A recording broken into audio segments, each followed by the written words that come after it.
prophet sent by God for a purpose and assignment. ஒரு விஷயம், முக்கியமான விஷயத்துக்காக ஆண்டவர் ஒரு தீர்க்கதரிசியை பல நாட்களாக தீர்மானம் பண்ணி தேர்ந்தெடுத்து எவ்வளவு தூரமான ஒரு ஊர்ல இருந்து ஒரு ப்ராஃபிட்டை தீர்க்கதரிசி அனுப்புறார். எதுக்காக? இந்த பர்டிகுலர் நாட்களில் நிறைவேற போகிற இந்த சூழ்நிலையை எதிரிலே அப்படியே ஓப்பனா காட்டும்படி ஒரு தீர்க்கதரிசி கர்த்தர் அனுப்புறார். பர்டிகுலர் பிளேஸ்க்கு அனுப்புறார். அங்க வந்த உடனே இது செஞ்சு முடிக்கப்படும், அது அப்படியே நடக்கும் என்று சொல்லி கர்த்தர் அந்த அசைன்மெண்ட் அந்த தீர்க்கதரிசி கிட்ட கொடுத்து அனுப்புறார். நடக்கிற சம்பவத்தை நீங்க கொஞ்சம் கவனிச்சுங்க. முக்கியமானதை மட்டும் நான் படிக்க வைக்கிறேன். அதுக்கு முன்னாடி எப்படி காரணம்ன்றத நான் உங்களுக்கு சொல்லி கொடுக்கிறேன். சோ கொஞ்சம் நீங்க புரிஞ்சுங்களேன். இதுல முக்கியமானது purpose is important. Second is assignment is முக்கியம். கர்த்தர் பர்பஸ் என்ன, செய்ய வேண்டிய காரியம் என்ன, அசைன்மெண்ட் என்ன, இதை கொஞ்சம் நல்லா புரிஞ்சுக்கின்னு இன்றைக்குரிய மெசேஜ்ல நாம் தெரிஞ்சு கொள்ளலாம். கர்த்தர் பெரிய கருத்து செய்வாராக. விசேஷமாக நம்ம இந்த செய்தியிலிருந்து நாம் படிக்கிற ஒரு உண்மை அது என்னவென்றால், விமோச்சன காண்ட 20ನೇ ಅಧ್ಯಾಯದ 3-7. Exodus chapter 20 verse from 3 to 7. நல்லா புரிஞ்சுங்க. வாசிக்கிறது வந்துச்சுன்னா ஒருத்தர் வாசிங்க.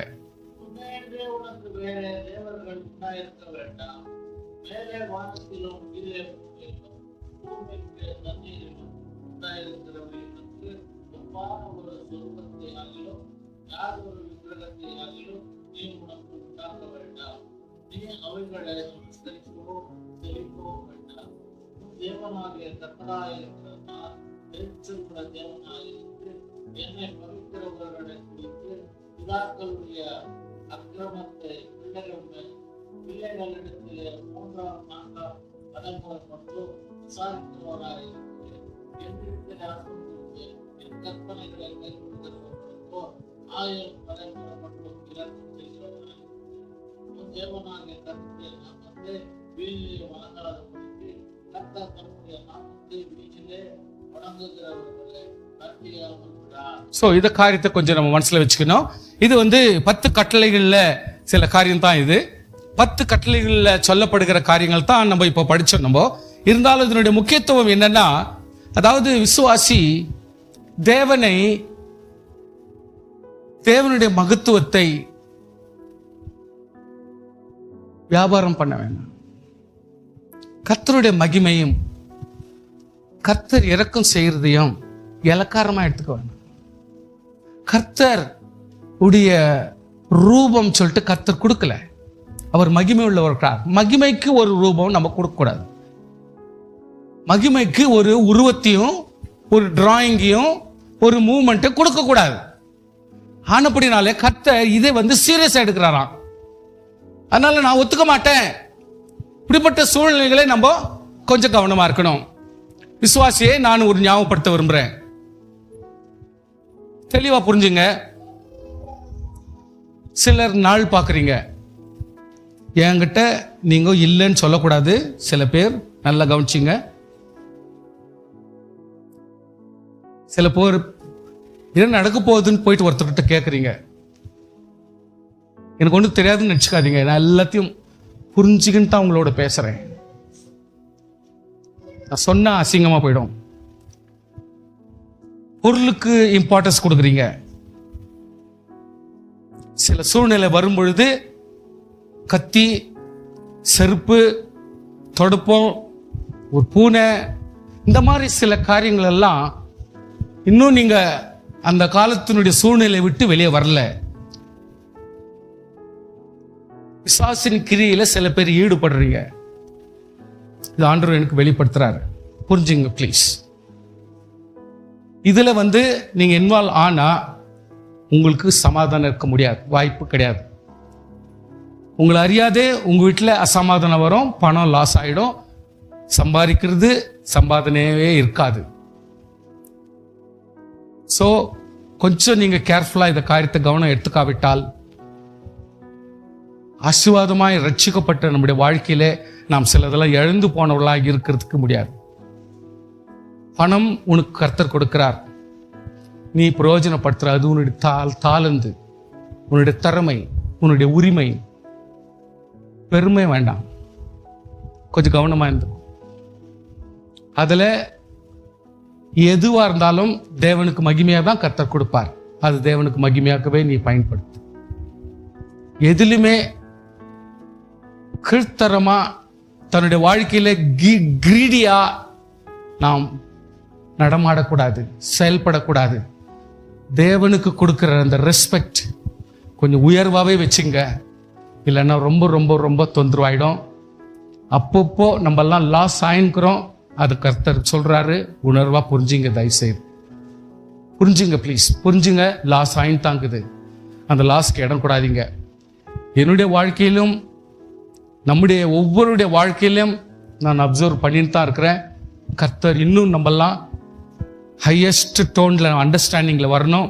நம்மெல்லாம் கர்த்தருக்குள்ளாக இன்னும் கொஞ்சம் பலப்படணும், உறுதி உள்ளவர்களாய் நாம் காணப்படும் என்பது கர்த்தர் எதிர்பார்க்கிறார். அதனால இந்த விஷயத்துல கொஞ்சம் மறக்க வேண்டாம். ஸ்பெஷலி பெருமை,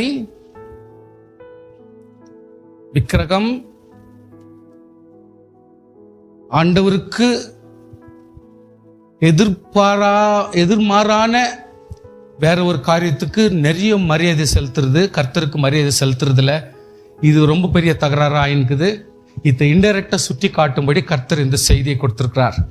அதை நீங்க புரிஞ்சுக்குங்க. நான் இப்போ இந்த அசைன்மெண்ட்டும் கர்த்தர் என்ன இந்த விஷயத்தை சொல்ல பர்பஸ்க்காக அனுப்புறாரோ அதை சொல்றதுக்கு முன்னாடி இதை சொன்னாதான் உங்களுக்கு புரியும். அதனால நான் மடன்னு நீங்க பைபிள் படிக்க வேணாம், இதை மட்டும் நான் உங்களுக்கு மடமன்னு சொல்லி போறேன்.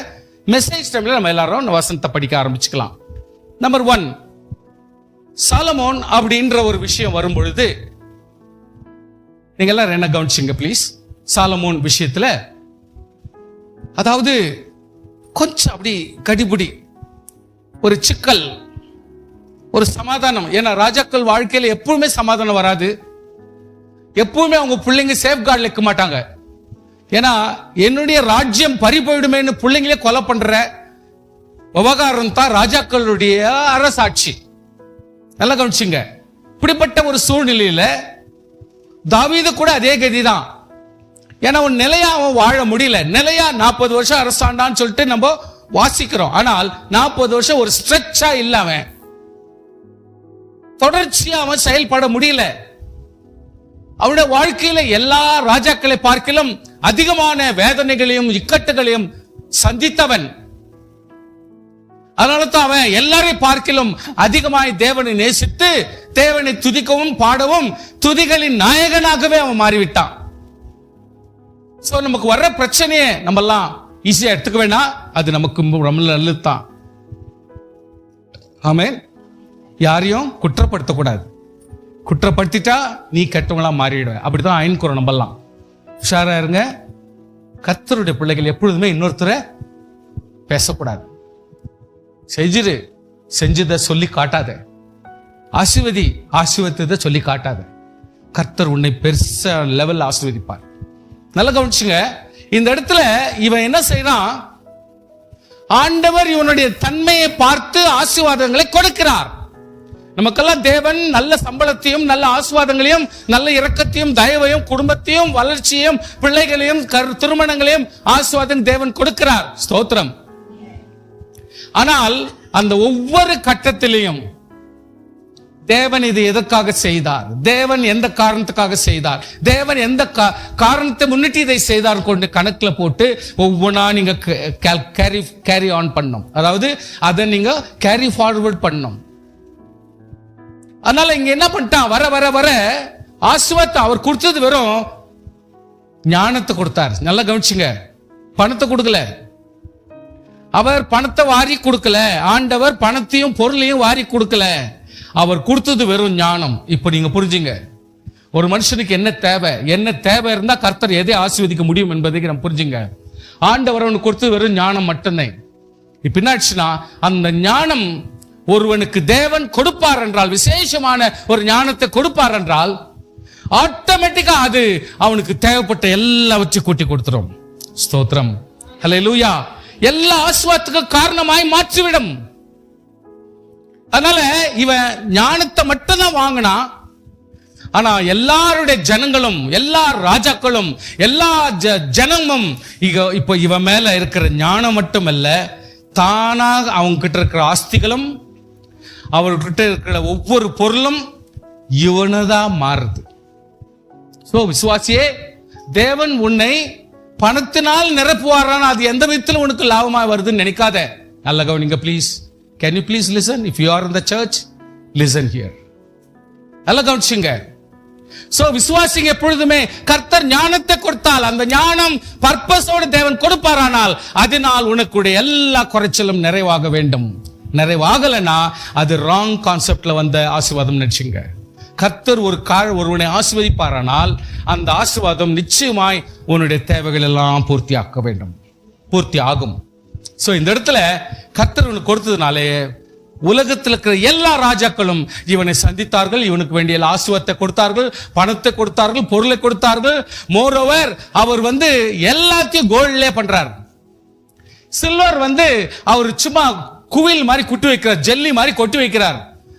கேதுரு மரங்களை அது மரங்களையும் வைக்கிறதுக்கு இடம் இல்லாம நதியிலே கட்டி அப்படியே ஊற வைக்கிறாங்க. நல்லா புரிஞ்சுங்க. ஆசீர்வாதத்தினுடைய வளர்ச்சின்றது இதுதான். தேவன் ஆசீர்வாதத்தின்னு சொன்னா அதுதான். ஆனா இதெல்லாம் ரொம்ப நல்ல விஷயம், எல்லாவற்றையும் ஆசீர்வதிக்கலாம். ஆனா இன்னொரு காரியம் நடந்து போச்சு. அது எப்படின்னா, பார்வோனின் குமாரத்தி நேசித்தல்லாமல் மோவாபரியம், அம்மோனியரும், ஏதோமியரும், சீதோனியரும், ஏத்தியரும், அந்நிய ஜாதியாரான அநேக ஸ்திரீகள் மேலும் ஆசை வச்சான். Sir, you must have to note the point. நம்ம ஆசீர்வாதத்தை வாங்கலாம், அனுபவிக்கலாம். ஆண்டவருக்கு பிரியமில்லாத ஆசை வைக்க கூடாது. அத்தை இந்த இடத்துல எக்ஸ்பிளைன் பண்றார் ஆண்டவர். ஆசை வைக்காத. ஆண்டவர் கொடுக்கிறார், அதை எப்படி பயன்படுத்தணும் பயன்படுத்து. எதை எவ்வளவு தூரத்துக்கு பயன்படுத்தணும் அதை பண்ணு. ஆனால் எமோரியரும், ஏத்தியரும், சீதோனியரும், ஏதோமியரும், அம்மோனியரும், இவங்கெல்லாம் ரட்சிப்பு இல்லாத ஒரு ஆள்கிட்ட நீ எவ்வளவு தூரத்துக்கு கவனமா இருக்கணுமோ அது கவனமா இருக்கணும். நண்பர்கள் உங்களுக்கு இருக்கலாம், எப்படியாப்பட்ட நண்பர்களாக இருக்கலாம். ஆனால் ஆண்டவருடைய அன்புக்கு விரோதமாக இருக்கிற ஆட்களோடு நீ ரொம்ப கேர்ஃபுல்லா தான் நீ உன்னுடைய சம்பந்தத்தை வைக்கணும். அப்படிப்பட்ட ஒரு மோகம், ஒரு ஆசை உனக்கு இருந்தால் அது எப்பொழுதுமே உனக்கு பிரச்சனையாக மாறிவிடும். கர்த்தர் இஸ்ரவேல் பிரேதத்தை நோக்கி சொல்லியிருக்கிறார் ஆல்ரெடி, நீங்கள் அவர் அண்டைக்கும் அவர்கள் உங்கள் அண்டைக்கும் பிரவேசிக்கலாகாது. அதாவது உங்களுடைய காரியத்திலேயும், உங்களுடைய ஆசா பாசங்களிலும், உங்களுடைய நல்ல காரியங்களிலேயும் இன்வால்மெண்ட் ஆகக்கூடாதுன்றார். சோ இப்படி, அதாவது உன்னுடைய சத்தியம் என்ன, உன்னுடைய விசுவாசம் என்ன, உன்னுடைய அழைப்பு என்ன, உன்னுடைய கொள்கை என்ன, உன்னுடைய வாழ்க்கையினுடைய அதிஷ்டானம் என்ன, இதற்கு விரோதமான சம்பந்தம் நீ வைத்தால் definitely it will be a hindrance to you. அது உனக்கு இடைஞ்சலாகவே இருக்கும். அவர்கள் நிச்சயமாக தங்கள் தேவர்களை பின்பற்றும்படி உன் இருதயத்தை சாய பண்ணுவார்கள் என்று சொல்லி இருந்தார். கர்த்தர் சொல்லி இருக்கிறார். டெஃபினெட்லி உங்க மைண்ட் சேஞ்ச் பண்ணுவாங்க, உங்களுடைய ஆக்டிவிட்டி சேஞ்ச் ஆகும், உங்களுடைய கேரக்டர் சேஞ்ச் ஆகும், எப்படினாலும் சேஞ்ச் ஆகும். So when you move with such kind of people, பரவாயில்ல நான் எல்லாம் சமாளிச்சிருவேன், நான் எல்லாத்தையும் மேக்கப் பண்ணிடுவேன், நான் எல்லாத்தையும் சரி பண்ணிடுவேன். நீ கடவுள் கிடையாது சரி பண்றதுக்கு. அதனால நம்ம கொஞ்சம் அடங்கி தான் இருக்கணும். சாலமோன் அவர்கள் மேல் ஆசை வைத்து அவர்களோட ஐக்கியமாயிருந்தான். சுவாசியே, ஆசை ஒண்ணு பிளஸ் ஐக்கியமா இருக்கிறது ஒண்ணு, இது ரொம்ப டேஞ்சர். நம்முடைய வாழ்க்கையில அப்படிப்பட்ட சூழ்நிலை எதுவா இருக்குமானால், ஒருவேளை ஊழியக்காரனே அல்லது விசுவாசியே, நமக்குள் இப்படிப்பட்ட ஒரு சம்பந்தங்களும், ஒரு ஃப்ரெண்ட்ஷிப்பும், ஒரு உறவும், ஒரு ஐக்கியம் ஏதாவது இருந்தால் ப்ளீஸ் சார்ட் அவுட். கொஞ்சம் அதை ஒர்க் அவுட் பண்ணி நீங்க அதை இன்டைரக்டா அதை வெளியே சொல்லாமபடி அவாய்ட் பண்றது நமக்கு நல்லது. இல்லாவிட்டால் அதன் பலனை நாம் அனுபவிச்சுதான் ஆகணும். அது கொஞ்சம் கவனமா இருந்துங்க. அவனுக்கு பிரபுக்கள் குலமான 700 மனையாட்டிகளும் பொண்டாட்டிகளும் 300 மணமடியான, சும்மாவே எதுவுமே ரெஜிஸ்ட்ரேஷன் ஆகாம சும்மா வச்சுக்கிட்டே மறுமனையாட்டுக்கு 300 இருந்துச்சு. அது இல்ல பிரச்சனை. இப்போ அவனுடைய ஸ்திரீகள் அவன் இருதயத்தை வழுவ போக பண்ணினார்கள். அவன் நினைச்சதை செய்ய முடியல. What is the purpose behind? உத்தேசம் என்ன? கர்த்தருடைய ஆசீர்வாதத்தோட உத்தேசம் என்ன? நீ எவ்வளவு வச்சுக்கிற, என்ன வச்சுக்கிற, ஏது வச்சுக்கிற, அதெல்லாம் உன்னுடைய பிரிவிலேஜ். வேணுமா வச்சுக்கோ, தப்பு இல்லை. ஆனால் உன் உள்ளத்தையும் உன் மனதையும் உன்னுடைய கொள்கையையும் உன்னுடைய ஜபத்தையும் மாற பண்ணினால் அது எப்பவுமே தப்பா போயிடும். ஹல்லேலூயா. The time will go. இன்னைக்கு உங்களுக்கு பலங்குது, உங்களுக்கு சக்திக்குது, ஆரோக்கியங்குது, ரோப் இருக்குது, சவுண்டுக்குது, நல்ல கத்துற சவுண்டுக்குது, கூச்சல் போடுற சவுண்டுக்குது, சண்டை போடுறதுக்கு உங்களுக்கு சக்தி இருக்குது, பேசுற. ஆனா ஒரு நாள் வருது, உன் வயது குன்றி போகும், உன் வயசு கொஞ்சம் மலிந்து போகும். தண்ணி கேட்கறதுக்கு ஆளுக்கிறது இல்லை. எல்லாத்தையுமே நம்ம பண்ணியிருந்தோம். இப்போ என்ன ஆயிடுச்சுன்னா, கிச்சன் பக்கத்து ரூம்ல போய் தண்ணி கொண்டாந்து நம்ம குடிக்க மாட்டேன்றோம். எல்லாத்துக்கும் ஒரு ஆள் வேணும்ன்றோம். எல்லாத்துக்கும் அம்மா தான். நல்ல காலம் இவங்க தடிமாவே இருக்கிறாங்க. மெலிசாயிட்டு இருந்தா அது ஒரு பெரிய சாக்காயிட்டு இருக்கும். இந்த அம்மா ஒருத்தரும் கிச்சன் ஆள் ரூம்ல கேட்கறாங்க, கொண்டாந்து கொண்டாந்து கொண்டாந்து. ஒரு சின்ன தண்ணி வேணும்னாலும் அவங்க தான் கொண்டாடணும், எது வேணும்னாலும் கொண்டாடணும், அது கொண்டாடணும், துணி கொண்டாடணும், அதை கொண்டாடணும், இதை கொண்டு எல்லாம் வீட்டில் இருக்கிற தாய்மார்களுக்கு இது ஒரு பெரிய வேலை. எல்லாத்தையும் செய்யணும், எல்லாத்தையும் செய்யணும், எல்லாத்தையும் செய்யணும் சார், சார் எல்லாத்தையும் செய்யணும். அதான் வயசான பொம்பளைங்க எல்லாம் சீக்கிரமா செத்துடுறாங்களோ என்னவோ. பிரச்சனை. எல்லாரும் கான்ட்ரிபியூஷன் பண்றதுல, எல்லாரும் நம்ம கொஞ்சம் டிஸ்ட்ரிபியூஷன் பண்றதுல, வேலைகளை கொஞ்சம் பகிர்ந்து கொடுத்துல. ஐயோ எப்ப பாரு அவங்களே ஓடுறாங்களே, நம்ம கொஞ்சம் எடுத்துன்னு போலாம், நம்ம கொஞ்சம் கொடுக்கலாம், நம்ம எடுத்துக்கலாம், கொஞ்சம் எடுத்துக்கலாம், நம்ம செய்யலாம். மனசாட்சியே வர்றதில்ல. இதுலயே இறக்கம் இல்லைன்னா என்ன பெரிய கிறிஸ்டியன்ஸ், என்ன பெரிய ஜபம், என்ன பெரிய உபவாசம், நீ பண்ற அலப்புறைக்கு போதும். கிறிஸ்தவ வாழ்க்கை தப்பு. ஒவ்வொரு நாள் வாழ்க்கையும் நீ கிறிஸ்தவ அன்பை காட்டாவிட்டால் நியாயம் தீர்க்கப்படுவாய். கொஞ்சம் கவனமா இருக்கணும்.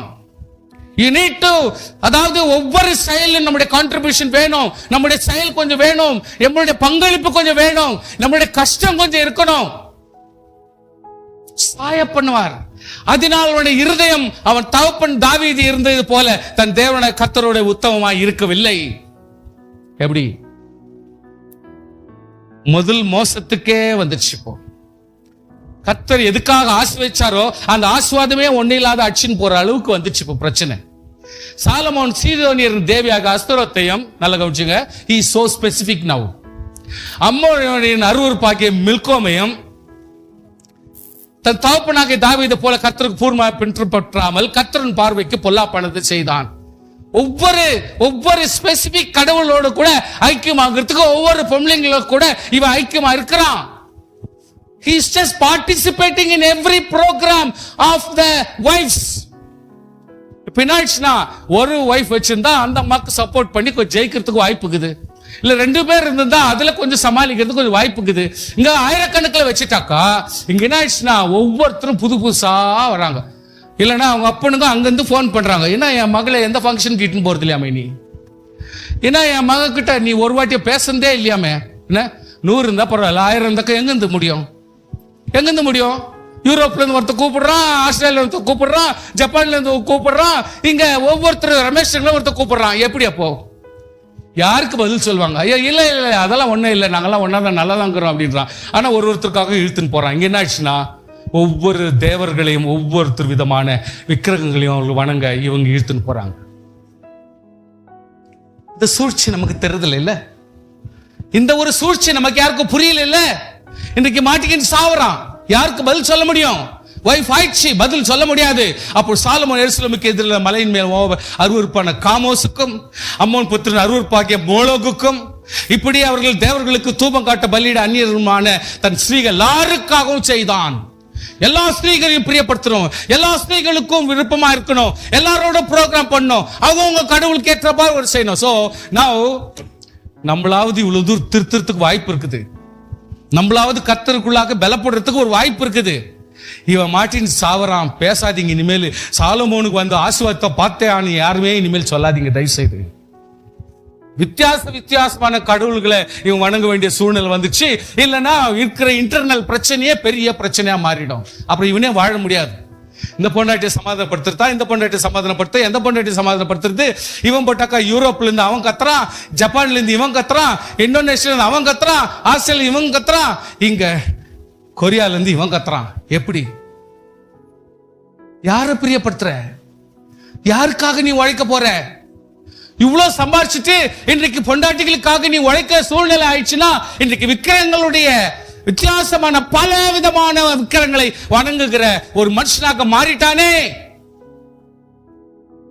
ஆசீர்வாதங்கள் அதிகமாகிறது நல்லதுதான்.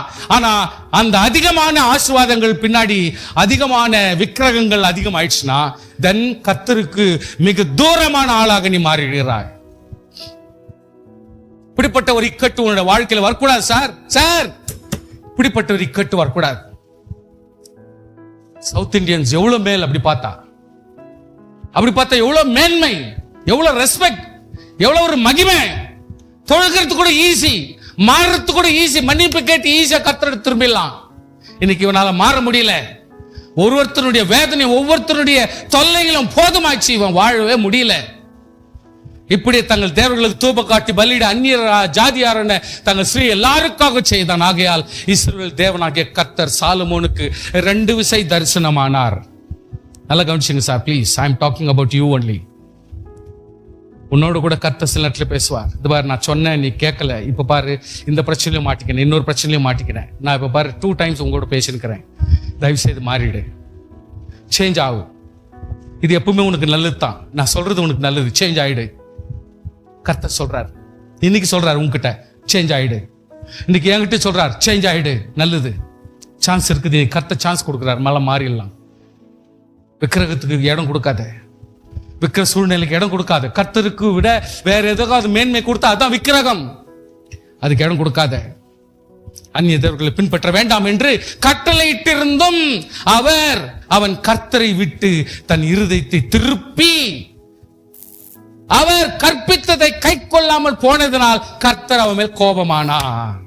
கதை எங்க வந்து சேர்ந்துச்சு பாத்தீங்களா? சரி, நம்ம சில நேரத்தில் எப்போவாவது ஒரு வாட்டியாவது இந்த மாதிரி ஒரு சின்ன விஷயத்தை படிக்கணும் சார். கர்த்தர் இப்ப சொன்னாரு, 2 டைம்ஸ் எச்சரிச்சாரு. அதையும் மீறின உடனே என்ன கர்த்தர் என்ன ஆயிடுச்சுனாரு, உனக்கு விரோதியாய் மாறிட்டார். இப்போ அந்த சூழ்நிலை நமக்கெல்லாம் வரக்கூடாது. கையை ஒருத்தங்க பார்க்கலாம் சார். அந்த சூழ்நிலை நம்ம கொடுக்கக்கூடாது. அந்த சூழ்நிலைக்கு நம்ம சான்ஸ் கொடுக்கக்கூடாது. கர்த்தர் வெறுக்கிற அளவுக்கு, கோபமா ஒரு அளவுக்கு கொடுக்கக்கூடாது. ஆகையால் கர்த்தர் சாலமோனை நோக்கி, நான் உன் கட்டளையிட்டு என் உடன்படிக்கை கட்டளைகளையும் நீ கை கொள்ளாம போய் இந்த காரியத்தை செய்தபடி ராஜ்ய பாரத்தை உன்னிடத்திலிருந்து பிடுங்கி அதை உன் ஊழியக்காரனுக்கு கொடுப்பேன், உன் மகனுக்கு கூட கொடுக்க மாட்டேன். பாருங்க, வேர்ட்ஸ் ரொம்ப கவனிக்கணும். நல்லா கவனிக்கும் சார்.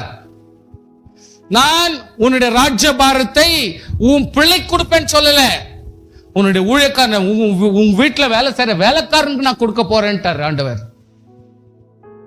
ஏன்னா அதே விவகாரம் தான் வந்துருவாங்க. எங்கிருந்து அந்த பிள்ளைங்க படிப்பாங்க சொல்லுங்க. பிள்ளைங்க என்னத்த படிக்கும்? 1000 பொண்டாட்டிகளுடைய விவகாரத்தை தான் படிக்கும். என்னத்த பாடம் படிச்சிருப்பான் சொல்லுங்க. என்ன படிச்சிருப்பான் அவன்? வெறும் இந்த தடபோடல தான் படிச்சிருப்பான். இங்க ஒரு நாளைக்கு ஒரு மேடைகளுக்கு ஓடி இருக்கிறாங்க, அதான் படிச்சிருப்பான். இங்க ஒரு பூஜைக்கு ஓடி இருக்கிறாங்க, அதான் படிச்சிருப்பான். அவன் என்னத்த படிச்சுட்டான்? அவன் என்ன அறிவு வந்துட்டு இருக்கோம், என்ன ஜபம் வந்துட்டு இருக்கோம், என்ன உபவாசம் வந்துட்டு இருக்கோம் மகனுக்கு சொல்லுங்க. இத்தனை விவகாரத்தில் இருந்தாக்கா இவனுக்கு எப்பேற்பட்ட ஒரு எழுப்புதலும் உற்சாகமும் ஜபமும் சோத்திரமும் உபவாசம் இருந்திருக்க முடியும் சொல்லுங்க மகனுக்கு. அவனை எப்படி கர்த்தர் ராஜாவாக மாற்ற முடியும்? இவனே திருத்த முடியலையே, மகனை எங்க திருத்துவாரு? கர்த்தர் என்ன சொல்லிட்டாரு, கோபம் ஆயிட்டு, டெஃபினெட்லி உன்னுடைய ஊழியக்காரனுக்கு தான் இந்த ராஜ்யத்தை கொடுப்பேன், உன் மகனுக்கு கூட கொடுக்க மாட்டேன்றாரு இன்டைரக்டா. நான் சிச்சுவேஷன் வந்து ரொம்ப கிரிம்ல, அதாவது ரொம்ப மோசமான கண்டிஷன் போதுங்க. நல்லா கவனிச்சுங்க ப்ளீஸ். ஏன்னா ஒரு வாட்டியாவது சும்மா சொல்லிட்டா நல்லது. இனிமேல் பெருமையா சில பணத்தையும் பொருளையும் ஆசைக்காக நம்ம கவனம் கொடுக்க கூடாது. அது நம்மளுக்கு தான், நம்மளுக்கு உரிமை, நம்மளுக்கு தான் அது. ஆனால் ரொம்ப கவனமா இருக்கணும். எப்படி சொல்றது? 1 Kings 11:14 வாசிக்க ஒருத்தர். முதல் ராஜாக்கள் 11:14.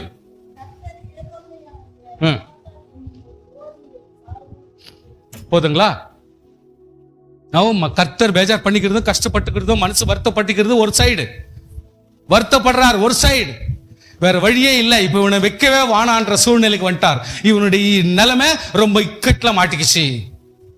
ஒண்ணு சொந்தக்காரர் சரிப்பட முடியாது, இவன் இந்த ஒவ்வொரு விக்கிரக வணக்கத்தினாலே இவன் தன்னுடைய வாழ்க்கையில சிக்கலை வரவழைத்துக் கொள்கிறான். ஃபர்தர் அவன் பீஸ்ஃபுல்லா இல்லை, இவன் கிறிஸ்டியன் சொல்றதுக்கு வாய்ப்பே இல்லை. மறுபடியும் ஒரு கிறிஸ்தவன் இவனது சந்ததி ஒன்னு ஆவிக்குரிய சந்ததி வரணும்ன்ற நம்பிக்கை அங்க அற்று போச்சு. அதனால ஆண்டவர் என்ன பண்ணிட்டாரு, உடனே கர்த்தர் ஏதோமியனாகிய ஆதாத் என்னும் ஒரு விரோதியை சாலமோனுக்கு எழுப்பினார். பார்த்தான், சாலமோனை போயிட்டு விரோதம் பண்ணிக்கின்னு பகைச்சிட்டா எங்கிருந்து ஆவறது சொல்லிட்டு ஆதாத்து என்ன பண்ணா, கொஞ்சம் கொஞ்சமா நல்ல மாதிரி நடிச்சிட்டு, ஆமா கர்த்தாவே நான் அவனை கொன்னுறேன்னு சொல்லிக்கினே பாசாங்க பண்ணிக்கினே, என்ன படிங்க எங்க பாருங்க பைபிள் படிச்சுக்கிறீங்க, சொல்லிக்கினே ஏமாத்திக்கினே டக்குன்னு ஊரை விட்டு ஓடி காணாத ஊருக்கு ஓடிட்டான். யாரு? ஆதாத். என்னடா பெரிய வம்பாக்குதே, இப்படியேப்பட்ட உலக பிரசித்தி பெற்ற ஒருத்தனை போயிட்டு கொலை பண்ண போய் அவனை சாவடிக்கு போய் நான் ஒன்னும் இல்லாத போயிடுவேனே, அதனால நான் போய் தப்பிக்க முடியுமான்னு சொல்லிட்டு அவன் கொஞ்சமா இவர் சில நாளுக்குள்ளாமே அவன் எந்த ஊர்ல இருக்கிறான்னு தெரியல, அவ்வளவு தூரத்துக்கு தப்பிச்சு போய் மறைமுகமாக வாழ்ந்து அவன் காணாத போயிட்டான். பார்த்தாரு இவன் செயலியே, இவன் கண்டிஷன் ரொம்ப மோசமா இருக்குது, இவனை வச்சு பிரயோஜனம் இல்லை, இவன் பெரியவனா வச்சு இன்னும் பேரை கெடுக்குவான், அதனால இவன் ஆவாத சொல்லிட்டு கர்த்தர் என்ன பண்றாரு, 1 ராஜாக்கள் 11:23 வாசிங்க.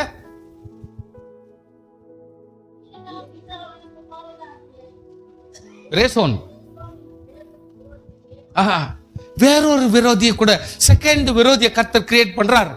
ரேசோன் என்கிற ஒருத்தனை அவனை கூப்பிட்டு எப்படியாவது இவனை இல்லாம பண்ணிடு, சாவடிச்சு விட்டுரு. ஏன்னா இது ரொம்ப கேவலமா போயிடுச்சு, வர ரொம்ப கேடுகட்டத்தனமா மாறி போச்சு, இது கர்த்தருடைய மகிமையை கெடுது, இது ஆண்டவருடைய மகத்துவத்தை கெடுத்துறாங்க. இவ்வளவு பேரை சேர்த்து வச்சுக்கின்னு எல்லா உலகத்துல இருக்கிற எல்லா விதமான விக்கிரகமும் இப்ப ஒன்னா சேர்ந்து கம்ம சக்கர ஜங்கு சக்கரன்னு எகிர்னுக்குது. இப்போ நல்லா புரிஞ்சுங்க சார், பணம் ஒரு சைடு, பொருள் ஒரு சைடு, அந்தஸ்து ஒரு சைடு, மரியாதை ஒரு சைடு, ஆஸ்தி ஒரு சைடு, எல்லாமே நல்லது தான், பேசுறதுக்கு நல்லது, கேட்கறதுக்கு நல்லது, எல்லாம் காது கேட்கறதுக்கு குளிர நல்லது. ஆனால் உலகம் முழுவதிலும் எவ்வளவு கடவுள் இருக்கும், எவ்வளவு விக்கிரகமோ அத்தனை விக்கிரம் ஒரே ஸ்பாட்ல இங்க கும்பு கட்டி ஆடி இருக்குது. இப்போ சுவாசியே ஞாபகப்படுத்துறேன், விசுவாசிக்கு ஞாபகப்படுத்துறது நல்லது. ஏதோ நம்ம விசுவாசிங்க ஒரு தவறு செய்யறோம், பிசாசு அப்படின்ற காமன் ஃபேக்டர்ல நம்மளுக்கு தொல்லை கொடுக்குது, நம்ம அதுல இருந்து விடுதலை பண்றது ஜெபமோ உபவாசமோ இந்த சபையில மாத்தி வந்து நம்ம சீர் பண்றதுக்கு வாய்ப்பு இருக்குது. ஆனால் நான் சொல்றது இன்னொரு விஷயம் ஒண்ணு இருக்குது, பிசாசுகளிலே வித்தியாசம் உண்டு. சரி, நாங்கெல்லாம் டாக்டரேட் பண்ணியிருக்கிறேன், வித்தியாசமான பிசாசுகளை படிக்கணும்னா 100 கணக்கில் படிக்கணும். சார் நான் டாக்டரேட் பண்ணியிருக்கிறேன், நான் படிச்சிருக்கிறேன், டாக்டரேட் ஆனரரி வாங்கலை, நான் டாக்டரேட் படிச்சிருக்கிறேன்.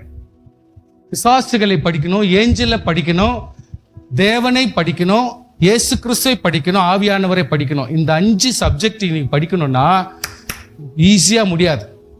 இது 100 கணக்கில் சப்ஜெக்ட்ஸ் போயினே இருக்கும்.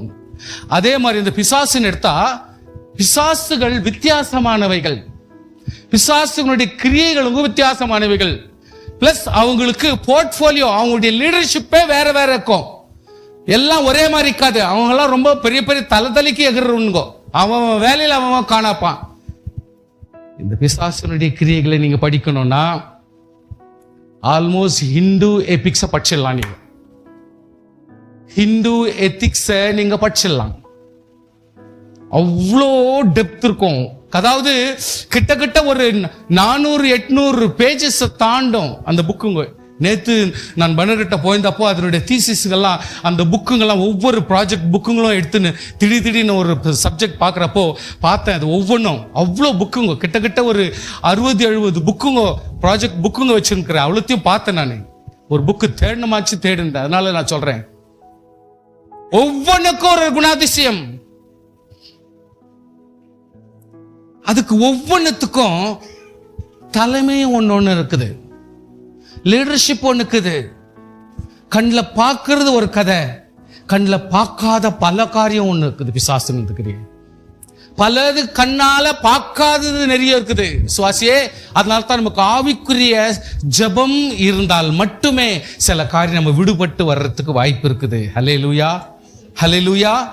அதனால தான் அவ்வளோ ஈஸியாக நீங்கள் பிசாசை குறை சொல்லிட்டா நான் எடுத்துக்க மாட்டேன்.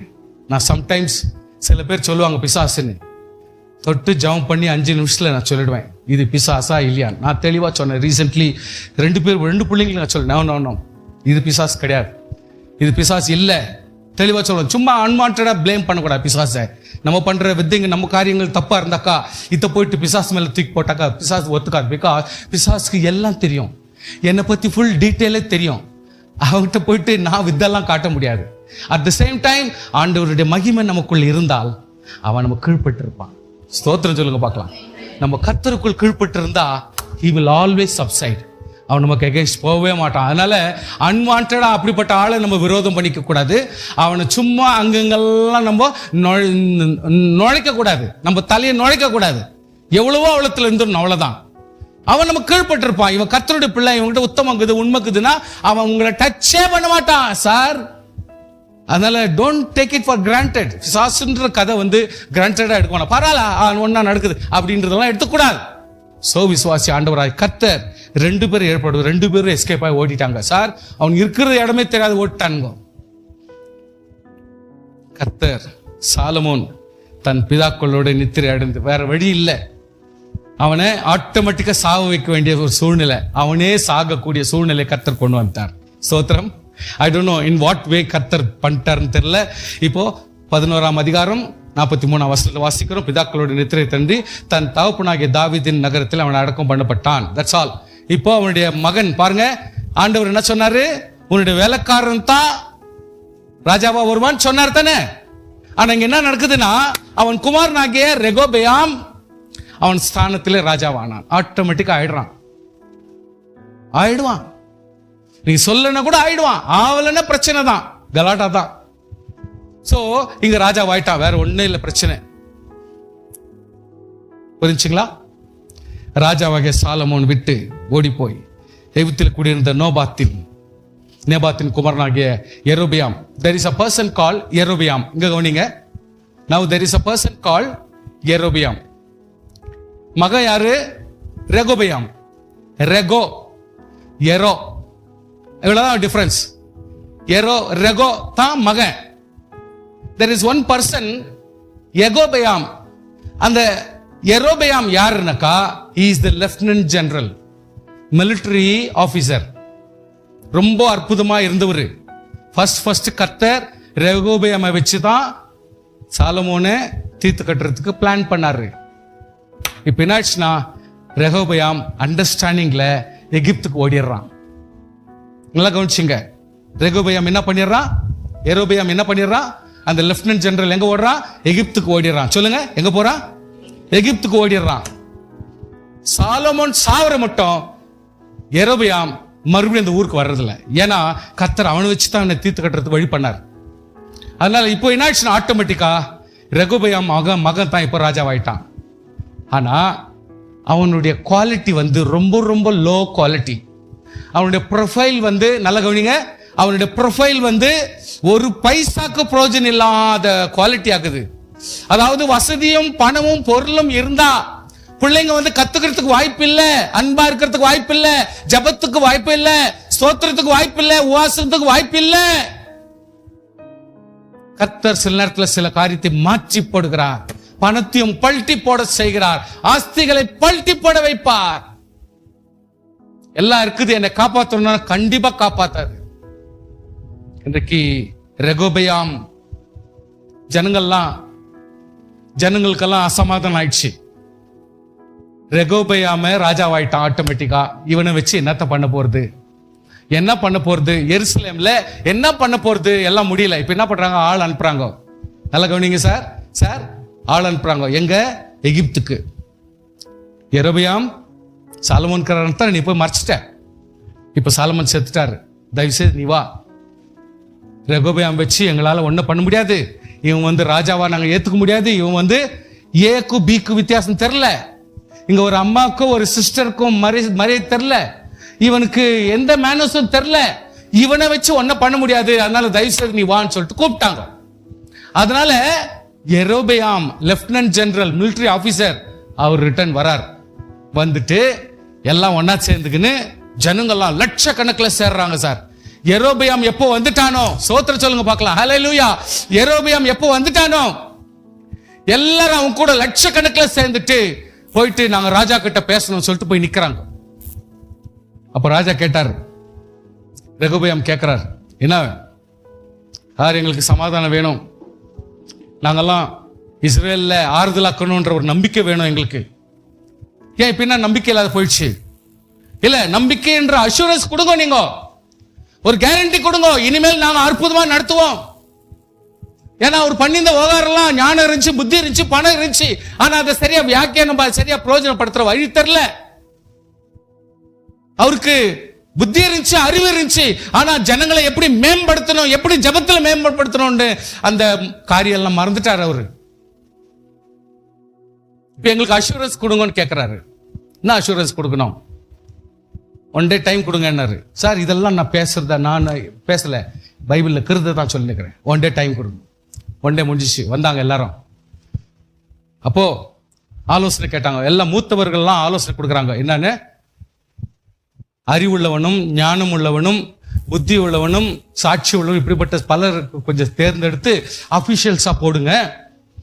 அவங்களுக்கு அண்டர்ல நீங்க அவங்களுக்கு லீடர்ஷிப்ல ராஜாவா இருந்து நீங்க செயல்படுங்க அப்படின்னாங்க. என்ன சொல்லிட்டா, ஒரே வார்த்தை, உங்களுக்கு இப்படியெல்லாம் பேசினா சரியில்லை, நல்ல கவனிங்க, இப்படியெல்லாம் பேசினா சரியில்லை, என்னுடைய சுண்டவரல் நீ பாக்குற என் சுண்டவரல் இதுதான், ஆனா இது சுண்டவரல் இல்லப்பா, எங்க அப்பா உன்னுடைய தொடக்குது பாருங்க, அந்த சைஸ்ல இருக்குது, இது நீ நினைச்சுக்கின இதுதான் நடத்தலான்னு, அந்த மாதிரி உங்களெல்லாம் கொடுமையா நடத்துவேன்னு சொல்லிட்டான். சுவாசியே, ஒரு ராஜா, ஒரு ஞானம் உள்ளவன், ஒரு அறிவுள்ளவனுக்கு கீழே வந்த ஒரு மகன் இப்பொழுது சாலமோனுடைய ஸ்தானத்திலே ராஜாவாகிறானா, அவன் பேச வேண்டிய பேச்சு எப்படி இருக்கணும், எப்படி உத்தமமா இருக்கணும், எப்படி ஆறுதலா இருக்கணும், அந்த மேனரிசமே இல்லாம ரொம்ப ஆக்வர்டா பேச ஆரம்பிச்சுட்டான். இப்பொழுது நீர் உம்முடைய தகப்பன் சுமத்தின கடினமான வேலையும் அவர் எங்கள் மேல் வைத்த பாரமான நுகத்தையும் லகுவாக்கும் என்று அப்போ உங்களை நாங்க சேவிப்போம் அப்படின்றாங்க. ஒத்துக்குவே அவன் முதியோர் சொன்ன ஆலோசனை தள்ளிவிட்டு தன்னோட வளர்ந்த தன் சமூகத்தில் நிற்கிற வாலிபரோட ஆலோசனை பண்றான். பாத்தீங்களா கதை எப்படிக்குது? Can you understand? வாலிபர்களோட முதியோர் சொல்ற ஆலோசனையை தள்ளிவிட்டு வாலிபர்களுடைய ஆலோசனையை எடுத்துக்கணும் அவங்களோட பேச ஆரம்பிச்சுட்டான். ரொம்ப மனசு கஷ்டமா போச்சு. என் சுண்டு விரல் என் தகப்பனாருடைய இருப்பை பார்க்கலும் பருமனாய் இருக்கும். அவன் என்னன்றா, என்ன ஒரு தாழ்மையான வார்த்தை பேச முடியுதா, இல்ல ஒரு ஞானமான வார்த்தை பேச முடியுதா, ஒரு சாலமோனுடைய மகன் என்கிற ராஜா என்ற ஸ்தானத்தில் பேசுற பேச்சா? இப்பொழுது என் தகப்பன் பாரமான நுகத்தை உங்கள் மேல் வைத்தார், நான் உங்கள் நுகத்தை அதிக பாரமாக்குவேன். எப்படி பாருங்க விஷயம். என் தகப்பன் உங்களை சவுக்கினாலே தண்டித்தார், நான் உங்களை தேள்களினால் தண்டிப்பேன் என்று அவர்களோடு சொல்ல வேண்டும் என்றான்.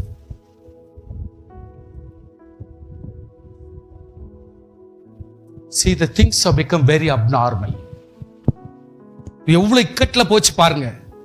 இன்னைக்கு கர்த்தரை மறந்து விக்கிரகத்துக்கு போற ஒரு ஜாதி ஜனம், எப்பேற்பட்ட பணக்கார குடும்பமா இருந்தாலும், இன்றைக்கு எப்படி நடு நிலைமை தாண்டி இன்றைக்கு இஸ்ரவேல் குடும்பம் அல்லது ஜாதி ஜனம் இன்னைக்கு வரும் சந்ததி எந்த நிலைமையில போயிருக்குதுன்றத கொஞ்சம் பாருங்க.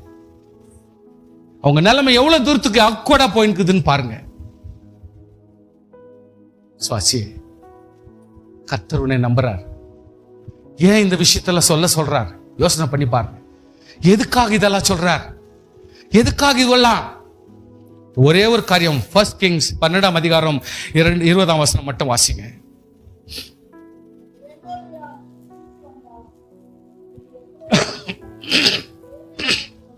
Very good. இப்ப பாருங்க, ரெகோபெயாம் அவன் தான் மகன்.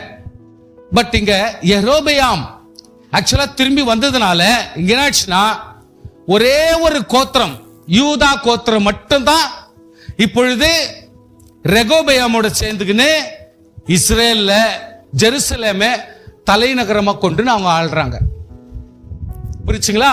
மித்த 11 கோத்திரமும் எனக்கு இந்த வம்சமே வானா, இவங்களது கூடவே எங்களுக்கு சமாச்சாரம் வானா சொல்லிட்டு பிரிஞ்சு போய் அந்த 11 கோத்திரமும் செப்பரேட்டா ஒரு ராஜ்யத்தை கட்டி அவங்க யெரொபெயாம ஒரு ராஜாவா மாத்தி அவங்க வாழ ஆரம்பிச்சிட்டாங்க. சுவாசியே, இந்த இடத்துல நான் வசனத்தை கொஞ்சம் பிரேக் பண்றேன். அதுக்கப்புறம் விசுவாசிய ஸ்தோத்திரம். யெரொபெயாம் நம்பினாங்க, தனக்கெல்லாம் உதவி செய்வான், அவன் ஆதரவா இருப்பான், அவன் லெப்டினன்ட் ஜெனரல் இல்லையா, மிலிட்டரி ஆபீசர் இல்லையா, அவன் நல்ல சாலமோன் நல்ல நிலைமையில இருந்தாப்போ நல்லா கத்துக்கணும் இல்லையா, இவன் எல்லாத்தையும் பண்ணுவான்னு சொல்லிட்டு இவன் தூரத்துல இவன் கூட எல்லாருமே சப்போர்ட் பண்ணி 11 கோத்திரமும் இவன் பின்னால போயிட்டாங்க. இவங்க செப்பரேட்டா ராஜ்யத்தை இவங்க கட்ட ஆரம்பிச்சிட்டாங்க. சோ இன்றைக்கு இஸ்ரேல் பிரிஞ்சு 2 ராஜ்யமா மாறிச்சு. ஒன்று ஜெரொபெயாம், இன்னொன்னு யெரொபெயாம். அவங்களுடைய மகன் ஜெரொபெயாம் அவன் இஸ்ரேல்ல யூதா கோத்திரத்தை மாத்திரம் வச்சுக்கினு அவன் அங்க ஆள்றான். பட் யெரொபெயாம் மிலிட்டரி ஆபீசர் அவன் என்ன பண்றான், 11 கோத்திரத்தையும் கூட வச்சுக்கினு அவன் செப்பரேட்டா தேவனுடைய ராஜ்யத்தை அவன் ஆடுறான். சோ ஒரே ஒரு ராஜ்யம் இப்பொழுது 2ஆ பிரிஞ்சிச்சு. இது கடைசியா பிரிஞ்சு உங்களுக்கு கடைசி நாட்களிலே அதாவது வெளிப்படுத்தின விசேஷத்தை எப்படி எக்ஸ்பிளைன் பண்றோமோ அந்த மாதிரி பிரிஞ்சு இயேசு கிறிஸ்து எல்லா கல்லுகளையும் உடைச்சி இன்றைக்கு இயேசு கிறிஸ்துவை ராஜாவாக அவர் மாறினார். சோ இந்த இடத்துல நான் பிரசங்கத்தை முடிக்கிறேன். மெயின் பிரசங்கத்தை நான் இன்னைக்கு பண்றதுக்கு முடியாதுன்னு நினைக்கிறேன். அதாவது நான் உங்களுக்கு என்ன சொல்லி கொடுத்தனோ, என்ன அசைன்மெண்ட் கொடுத்தாங்களோ, எந்த காரியத்தை சொன்னாங்களோ அதை நான் நெக்ஸ்ட் வீக் நான் கண்டினியூ பண்றேன். அதனால ஒன்றை பெத்தேலிலும் ஒன்றை தானிலும் ஸ்தாபித்தான். இந்த காரியம் பாவமாயிற்று. சோ யாரை நம்பி வந்தாங்களோ, யெரொபெயாம் லெப்டினன்ட் ஜெனரல் மிலிட்டரி ஆபீசரை நம்பி இவ்வளவு பேர் வந்தாங்க. இவன் என்ன பண்ணிட்டான், ஜனங்க சில பேரு எருசலேம் மேல கொஞ்சம் ஆசை, நல்லா கவனிச்சுங்க, பாரம்பரியம் ஆசை. நம்ம எல்லாரும் எருசலேம் தேவாலயத்துக்கு போனோம், எப்போவாவது ஒரு வாட்டி நம்ம போயிட்டு தேவாலயத்துக்கு போயிட்டு வரணும், நம்ம எருசலேம் தேவாலயத்தில் போயிட்டு வணங்கிட்டு வரலாம், அந்த சான்ஸாவது கொடுக்கலாம் எப்படி அப்படின்னு யெரொபெயாம் என்ன யோசித்தான், என்னடா இது பெரிய வம்பா போச்சுடா, நம்ம என்னதான் இவங்களை பிரிச்சு எவ்வளவுதான் ஆசைப்பட்டு கூட்டினு செப்பரேட்டா ஒரு ராஜ்யத்தை கொடுத்து இவங்களுக்கு நல்லா பண்ணோம்னு யோசித்தோம். ஆனா இவங்க எல்லாம் சேர்ந்துக்கு இப்ப என்ன பண்றாங்க, நாங்க வருஷத்துக்கு ஒரு வாட்டியாவது நான் எருசலேமுக்கு நான் போயிட்டு வருவோம்னா மறுபடியும் ஜெரொபெயாம் கிட்ட போறாங்களே இவங்க, மறுபடியும் இஸ்ரேல் தான் போறாங்களே இவங்க, அங்க போனவொடனே இவங்கள விடுவாங்களா, வர அங்கேயே போயிட்டு செட்டில் ஆயிடுவாங்க அப்படி சொல்லிட்டு, சார் ஃபர்ஸ்ட் டைம் ஒரு காளை உண்டு பண்ணதுக்கு நம்ம எல்லாரும் பைத்தியம் பிடிச்சிச்சு. நம்ம எல்லாம் யோசித்தோம், எப்படி தேவனை தொழுது கொள்வதற்கு கோல்டு எல்லாம் போட்டு கரைச்சா அது ஒரு மாட்டு குட்டியா எப்படி மாற முடியும், ஒரு கன்று குட்டியா எப்படி மாற முடியும் நம்ம யோசித்தோம். ஆனால் இங்க பர்பஸா இங்க ஒரு கதை என்ன நடக்குதுன்னா, இவன் ஜனங்கள் இந்த ஒரு கன்று குட்டிக்காக தான் மட்டும் போவார்கள். அவன் மேடைகள் ஒரு கோவிலை கட்டி லேவியின் புத்திரராகிய ஜனத்தில் ஈனமானவர்களை ஆசாரியமாக்கினான். ஆசாரியன் ஆக்கியது மட்டுமல்ல, அவன் என்ன பண்ணாங்க, ரொம்ப மோசமா 2 கன்று குட்டிய கோல்டுல செய்யறான் சார். 2 கன்று குட்டிய கோல்டுல செஞ்சுட்டு ஒன்னு தான்லயும் இன்னொன்னு பெத்தேலிலும், ஒன்று பெத்தேலிலும் இன்னொன்னு தான்ல வச்சுட்டு, இது தாவங்களே எகிப்திலிருந்து கொண்டு வந்த தேவர்கள் அப்படின்றான் சார். யாரு? அந்த லெப்டினன்ட் ஜெனரல். இன்றைக்கு போர் சேவகனை நம்பி வந்த ஜனங்களுக்கு 11 கோத்திரமும் இன்றைக்கு எவ்வளவு கேவலமான நிலைமை வந்துட்டாங்கன்னா, 2 காளைகளை செஞ்சு உங்களுக்கு இஷ்டப்படி அதை டிவைட் பண்ணி ஒவ்வொரு இடத்துல வச்சுட்டு, இது தான் எகிப்திலிருந்து உங்களுக்கு கொண்டு வந்த தேவர்கள் என்று சொல்லி இப்ப இவனும் பேச ஆரம்பிச்சிட்டான். எப்படி சந்ததி உருப்படும் சொல்லுங்க, எப்படி பலப்படும் சொல்லுங்க. எந்த காரணத்தினால கர்த்தர் கொண்டு வந்தார், எப்படி பலப்படுத்தினார், இன்றைக்கு நடக்கிற சம்பவம் என்ன? ஸ்தோத்திரம். இவங்க என்ன செய்யறாங்க, பிகாஸ் நீங்க சில விஷயத்தெல்லாம் மனசுல வச்சுக்கணும். எப்போ கர்த்தருடைய பயம் போயிடுதோ, எப்போ தேவ பயம் ஒரு மனுஷனுக்கு இல்லாத போதோ, அவன் டெஃபினெட்லி நம்ம குடும்பத்தை மதிக்க மாட்டான், ஜனங்களே மதிக்க மாட்டான், தன்னுடைய ஜனங்களுடைய கஷ்டத்தையும் மதிக்க மாட்டான், சபையை மதிக்க மாட்டான், தேவனை மதிக்க மாட்டான். எப்போ கர்த்தரை மறந்து விக்கிரகத்துக்கு ஞாபகம் கொடுக்கிறார்களோ அவங்க டெஃபினெட்லி யாருக்குமே பிரயோஜனமா இருக்க மாட்டாங்க. இப்ப என்ன ஆகுதுன்னா, ஆசாரியர்களை நல்லா கவனிச்சுங்க சார், ஆசாரியர்களை பலிபீடத்திலே கொலை செய்யறாங்க சார். ஆசாரியர்களை யார் எகென்ஸ்டா வர்றாங்களோ அவங்களை அங்கே கொலை பண்ணி போடுறாங்க. ஆண்டவராகிய கர்த்தர் ஒரு மனுஷன் அனுப்புகிறார். அந்த மனுஷன் வந்து தெளிவாக சொல்லுகிறான், பலிபீடமே, பலிபீடமே. பலிபீடம் என்பது ஒரு பரிசுத்தமான ஒரு பொருள். பலிபீடம் என்பது தேவ நாமத்தை கனப்படுத்தி பாவ மன்னிப்பு கேட்கிறது. இன்றைக்கு பலிபீடமே ஒரு கொலை பீடமாக மாறிவிட்டால் நான் இவ்வளவு தூரத்து உங்களை எகிப்திலிருந்து கொண்டு வந்ததனுடைய காரணம் என்ன?